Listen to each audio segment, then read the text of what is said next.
Regional Universitário de Fortaleza.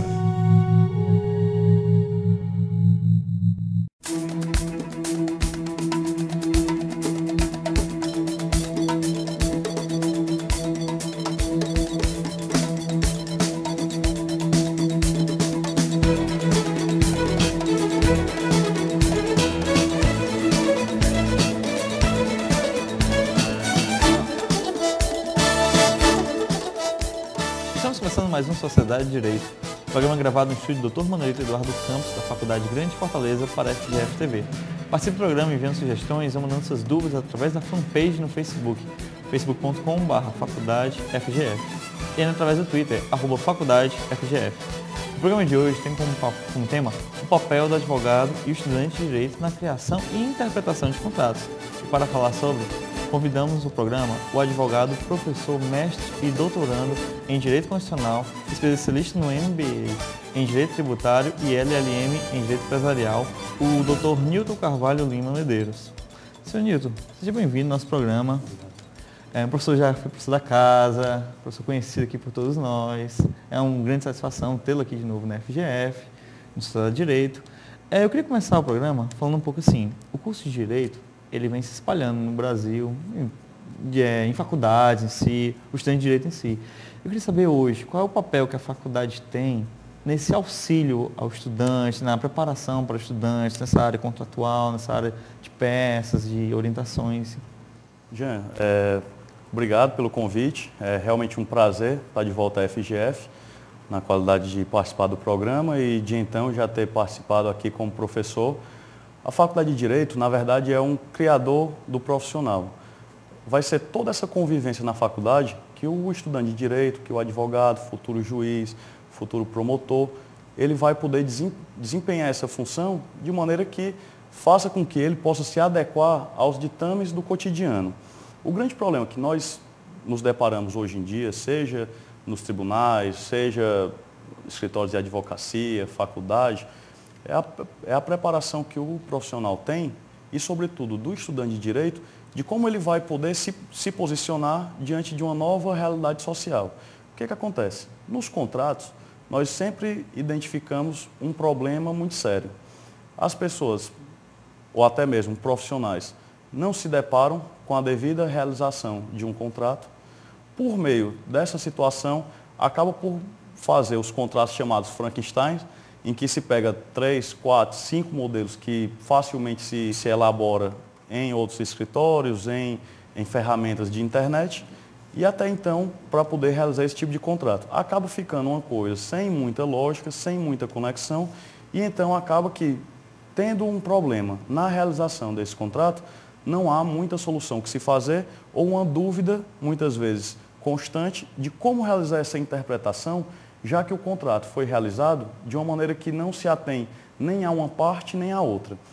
A Faculdade de Direito, ela acaba sendo parceira nessa situação, ajudando e auxiliando o aluno, sendo através de uma melhor adequação do seu currículo, seja através de atividades extracurriculares, para que o aluno ele possa não só desenvolver o cuidado, desenvolver a técnica na elaboração de contratos, mas também tudo aquilo que vai ser feito para poder interpretar aquele contrato. O senhor comentou sobre modelos, até como o senhor intitulou, modelos Frankenstein, que são, você pega várias partes de um contrato e tenta montar. O modelo em si hoje, não só num contrato, mas em várias peças jurídicas, ele é algo óbvio, que você chegar, qualquer pessoa até que não seja do ramo do direito, bota lá no Google, modelo de uma petição, modelo de um contrato, modelo de sei o que for, ela vai achar diversos modelos. Isso acaba se tornando um vício. Tipo assim, às vezes você precisa de um contrato mais específico e você acaba mandando um modelo e acaba que não realmente suprindo as necessidades. É uma dúvida que vem sempre rotineira, tanto nas salas de aula, quanto também na atividade profissional. Alguns advogados profissionais são contra a utilização de modelos, outros são a favor. Na verdade, o que nós devemos ter é uma parcimônia na utilização desses modelos. Saber que o quê? Se eu vou realizar uma petição, eu não preciso começar sempre essa petição do zero para que ela seja bem feita, para que ela seja bem construída. No entanto, é preciso se ater às circunstâncias do caso concreto.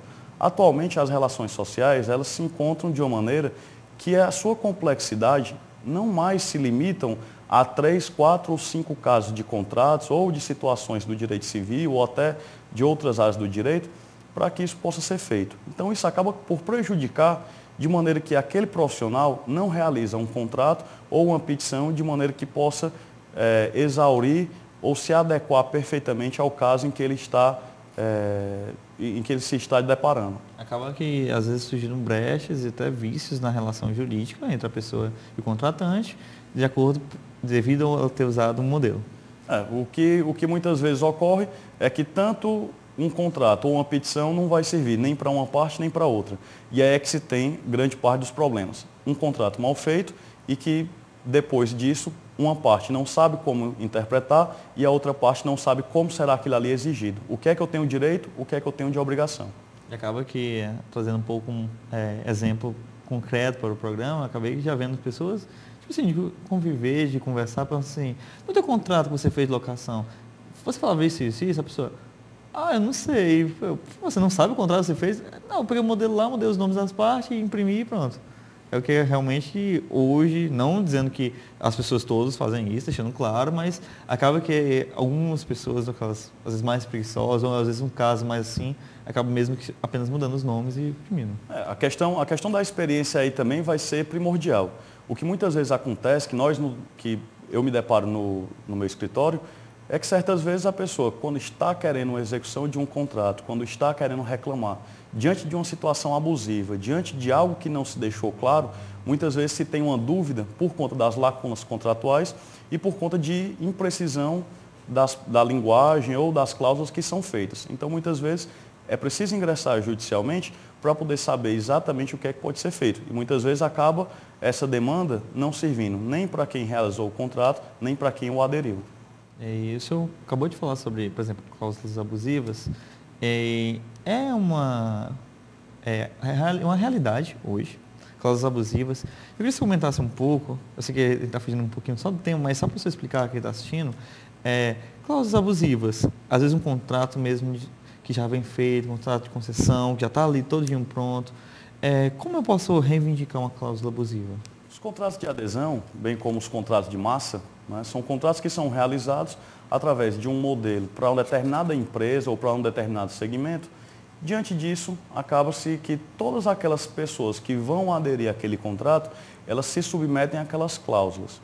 O que é importante deixar claro é que quando uma cláusula ela é ambígua, ela é contra o consumidor, ela pode ser revista. Até porque é um direito que o consumidor tem que, diante de uma ambiguidade, diante de uma situação que se tem dúvida de como a cláusula deve ser interpretada, se tem uma interpretação mais benéfica ao aderente. O grande problema é que acaba que essa hermenêutica é deixada de lado por grande parte dos profissionais do direito, boa parte daqueles estudantes que ali estão em formação, e acaba que achando que por o contrato ser lei entre as partes, acaba que não se tem uma interpretação adequada ou então não tem uma possibilidade de melhorar essa interpretação. O bem da verdade é que toda e qualquer cláusula, todo e qualquer contrato, toda e qualquer lei, ela é passível de ser interpretada, de modo que isso pode ser feito a resguardar o objeto contratual e a intenção das partes. Se por acaso deixar claro que não houve uma intenção em se submeter a determinadas cláusulas, estas podem ser relativizadas e então o consumidor ele pode ter a cláusula tida como nula ou então interpretada de maneira mais favorável ao aderente. E fica aí o exemplo, quem está assistindo nosso programa, que é aquela famosa conversa que a gente vê muito aqui no Ceará, que não quer aceitar, então não compra, não quer aceitar, então não aluga, não contrata. Às vezes também não é assim, às vezes você pode, de primeiro momento, assinar um contrato, adesão, e se tiver alguma coisa abusiva, depois você reclamar perante o judicial. Sr. Nilton, já que a gente está falando de contratos, de fazer ou não, hoje, sua opinião pessoal, isso indica que a pessoa faça um contrato, antes de tudo, passar para um advogado para ele acompanhar o contrato? Jean, é essencial que quando se realize um contrato, o bem da verdade, nós nunca imaginamos que aquele contrato, que aquele objeto possa vir ter algum problema no futuro. Mas o que eu costumo dizer, um contrato ele serve exatamente para que não se tenha problema. Se você deixa claro quais são as situações que estão sendo negociadas, se você deixa claro quais são os problemas que aquilo ali pode advir e qual o resultado daquilo ali, se é uma multa, se é um atraso, o que é que pode ser, o que é que pode deixar claro. Então isso aí acaba por deixar, sem dúvida, o que é que aquele contrato irá resultar. Ou seja, é preciso identificar em primeira mão, ou num momento inicial, que o contrato ele se faz tanto de uma fase pré-negocial como de uma fase pós-negocial. Na fase pré-negocial se tem uma enumeração do que a pessoa está procurando e o que a empresa tem a oferecer. Diante disso, nós temos uma situação em que tanto um quanto o outro devem deixar claro aquilo que está sendo procurado. Depois dessa negociação, que também é algo que é bastante emblemático por estar sendo deixado de lado, é porque poucos profissionais não têm uma preocupação em realizar a negociação. Atualmente eu tenho atuado em algumas situações em que a negociação é acompanhada do advogado, deixando claro o que ambas as partes têm interesse e o que ambas as partes estão dispostas a ceder. O que é que está sendo contratado, o que é que vai ser feito em caso de inadimplemento, em caso de atraso, quais são as circunstâncias que aquilo ali pode ser resolvido e até que momento aquele contrato se mantém importante para ambas as partes. Essa fase ela vai ser importante porque vai ser com base nessa discussão que vai evitar problemas futuros. Eu estou deixando claro o que é que ambas as partes estão negociando, o que é que cada um tem direito e o que cada um tem de obrigação. A partir disso é que se procede à elaboração do contrato. O que na verdade é feito é o quê? Um contrato que é realizado sem ouvir ambas as partes, uma pessoa que não tem uma noção de como o contrato é construído, e aí então esse contrato é feito de maneira que não vai adequar aquele negócio jurídico que está sendo contratado e nem serve para nenhuma das partes. Aí, no caso, o papel do advogado também serve para botar uma isonomia contratual, ou seja, às vezes a pessoa, o que a gente costuma muito ver, assim, a pessoa às vezes não entende, por exemplo, a pessoa se acompanhada, se advogado, chega lá, não entende, mas, isso aqui, a pessoa fala, não, isso é bobagem, aqui no Ceará a gente vê muito isso, falando um pouco mais não tem aberto. Essa necessidade de... não precisa, só que a gente faz de qualquer jeito mesmo, pronto, e quando às vezes ela vai ver, é algo bem maior que ela assinou, e é até um costume que existe aqui no Ceará, as pessoas assinarem sempre sem ler contrato. O que se observa também, isso que você falou é importante, porque em alguns contratos nós verificamos o quê? A parte sempre dizendo que não leu o contrato, que não participou, só que nós temos que resguardar tanto o consumidor de boa-fé, como também a empresa de boa-fé. Se a empresa, por acaso, conseguir comprovar que aquele contrato passou por uma aferição do consumidor, que aquilo ali foi devidamente negociado, essas cláusulas são mais difíceis de serem discutidas. Então, o que se observa hoje é uma maior tentativa de uma discussão, de uma negociação dos contratos.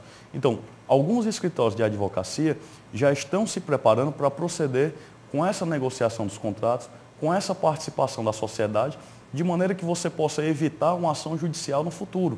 Então, a negociação de um contrato é algo que é barato, é algo que pode ter uma situação de que em pouco tempo aquilo ali está resolvido e, se isso não for, pode acabar resultando em uma demanda judicial que muitas vezes pode levar anos para ser dirimido.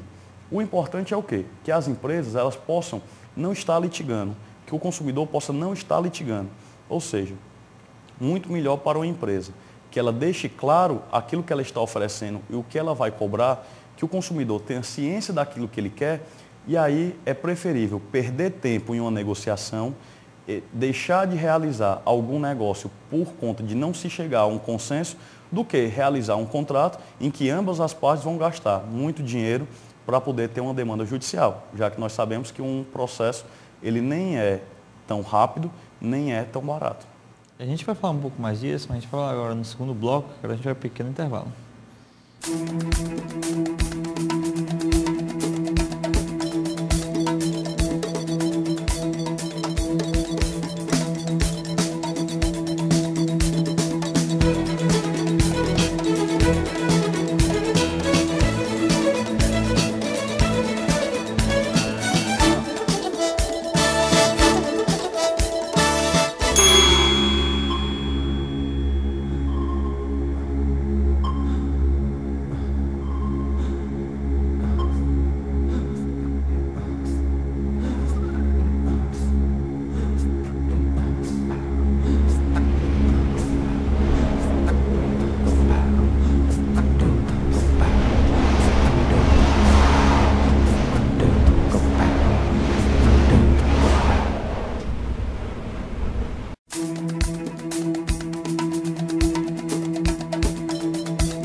bloco na Sociedade de Direito, a gente falou um pouco sobre o papel do advogado em direito, na elaboração e criação de contratos. Professor Newton, a gente está falando sobre contrato, que assistiu nosso primeiro bloco, a gente falou sobre a importância do advogado e tudo, mas eu queria sair um pouco desse ramo e fazer uma pergunta meio que inédita. Tipo, adequação para novos tipos de contratos. A gente sabe que contrato de compra e venda é normal, contrato de locação é normal, mas tipo, a gente sabe também que o ramo de direito é um ramo que a cada dia aparece uma situação nova. Eu queria que o senhor comentasse se eu já viu um relato de situações assim inusitadas e como foi feito, como é feito o passo a passo dessas situações.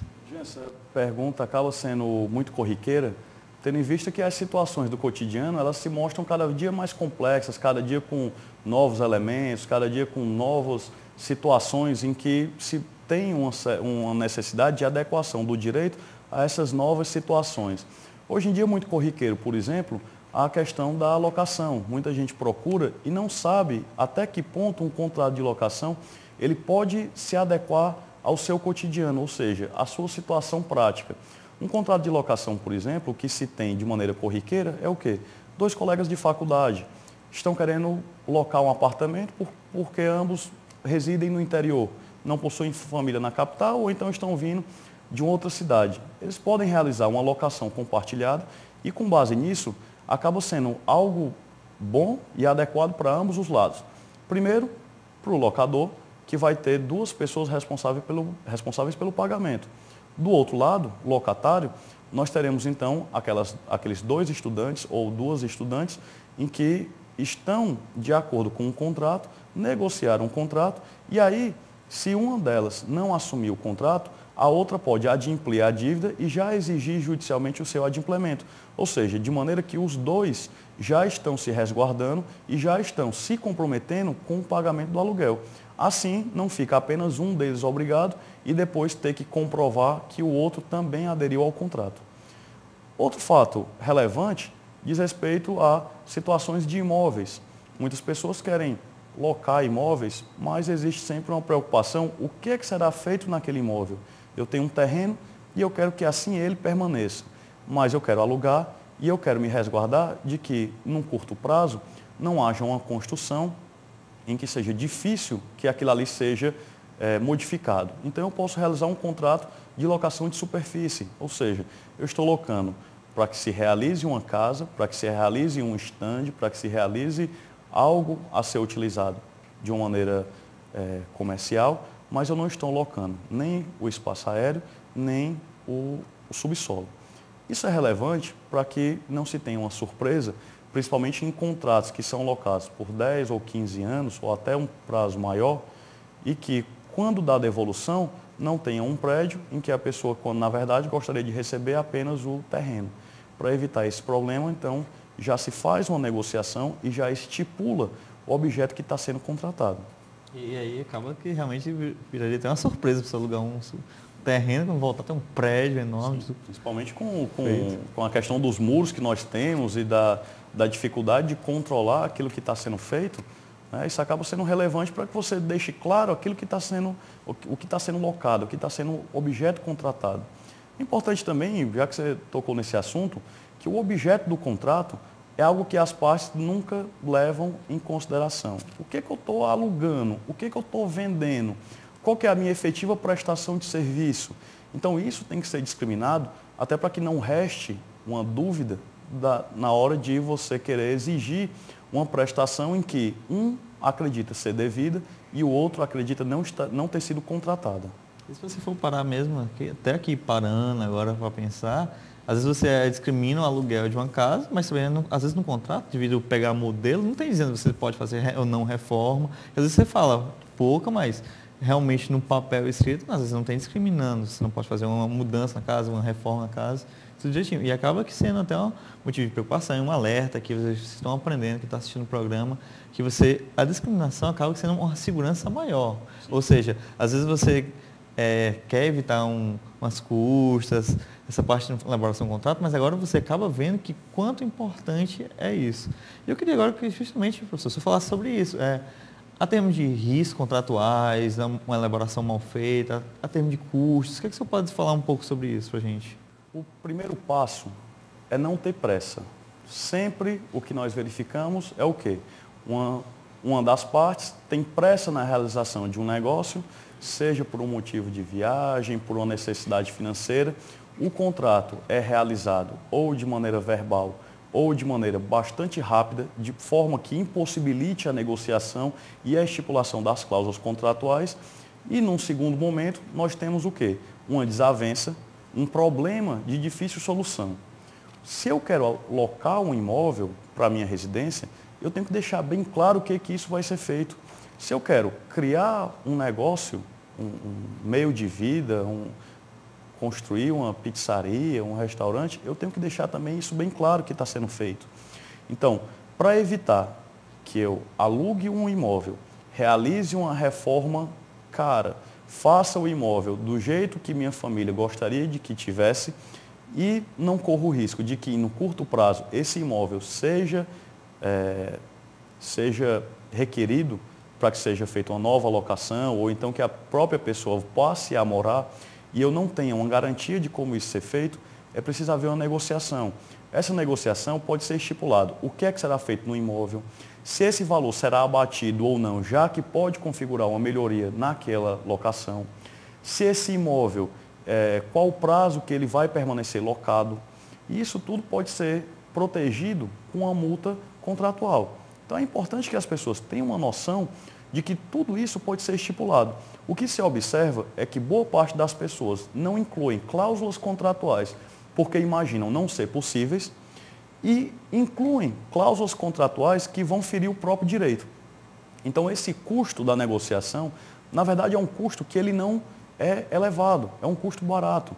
As partes podem, de uma maneira rápida e simples, procurar um escritório de advocacia, procurar um advogado, pedir ou solicitar um parecer para um profissional e isso vai ser feito de maneira que possa verificar, dentro daquela situação prática, dentro do que se requer do negócio jurídico, o que pode ser feito.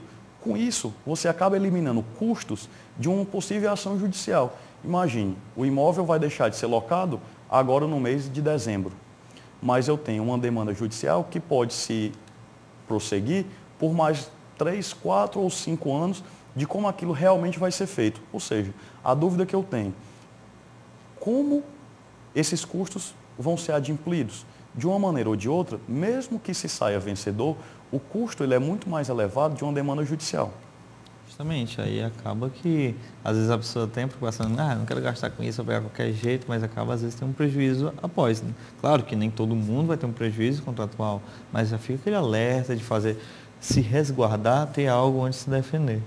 Acaba que se tem uma situação que muito melhor evitar uma demanda judicial, porque o que acontece? Quando se tem duas empresas e essas empresas mantêm um relacionamento, mantêm uma situação contratual, que aquilo ali já é mantido há alguns anos, o ideal é que o contrato seja muito bem realizado para que essa parceria possa prosseguir.